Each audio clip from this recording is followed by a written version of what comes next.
Siguro pagod na ang mga paa nyo. So I'll keep it short. We will keep this short, indeed. There it is, ladies and gentlemen. My paradise resort, which is also your resort.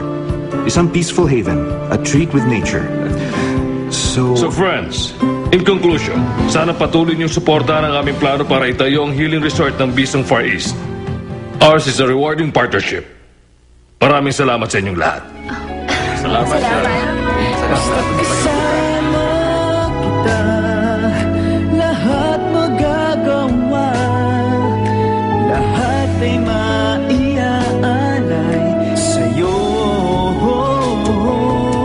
Basta't kasama kita, walang kailangan pa, wala nang hanapin pa, basta't kasama.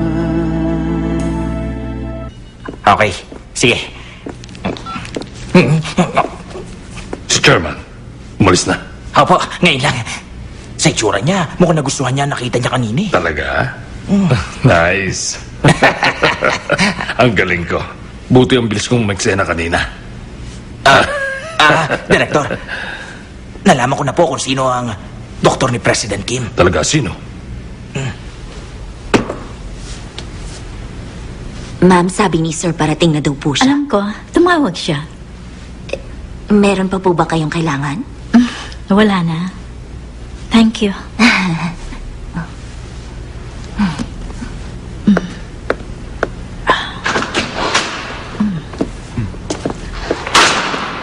ubusin mo muna yung tea. Mag-shower lang ako. Puro pawis ako eh. Hindi. Let's talk. 5 minutes lang. Bakit naman? Dito ka na mag-dinner. May lakad ako. Gusto ko lang i-check ang lagay mo. May gamot ka pa ba? Gamot? Well, lately, hindi na ako nakakainom. Hindi ka umiinom? Bakit nga kaya?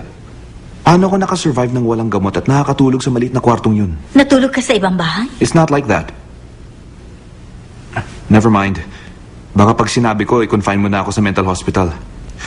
Anyway, sa tingin ko, hindi ko na kailangan mag-medicate. May gusto akong itanong sa'yo eh. Karaniwan ba sa tao ang isakripisyo ang lahat para makuha ang isang bagay na gustong-gusto niya? Oo naman. Kalimitan yung gusto nila malayo sa kung ano meron sila. Grabe naman. Ibig sabihin, malayo sa estado ko ang makahanap ng isang babae? Yung stunt woman?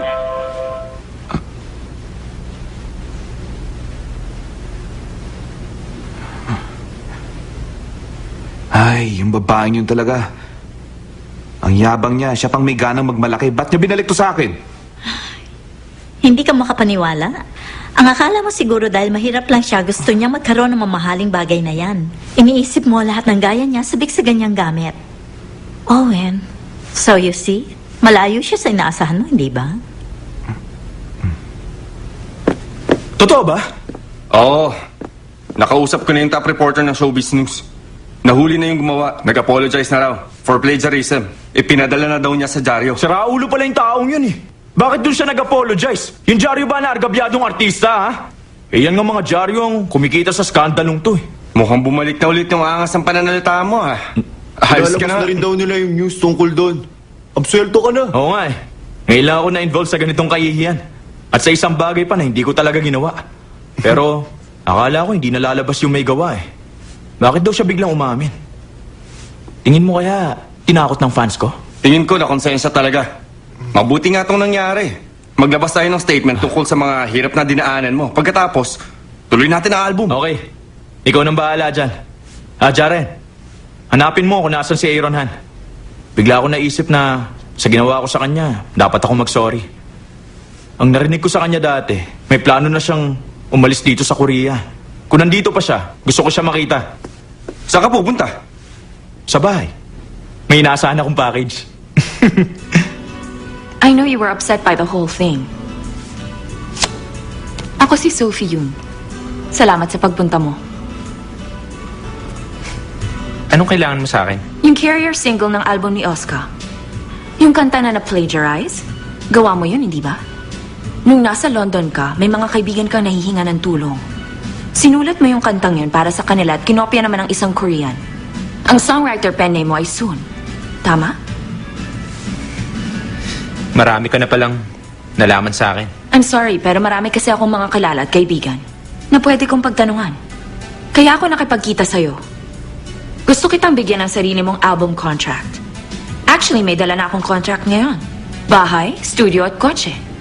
Sabihin mo lang kung ano pa ang gusto mo. Matigas ang ulo ko. Hindi ako pwede sa mga negosyanteng gaya mo. Magpapaalam na ako.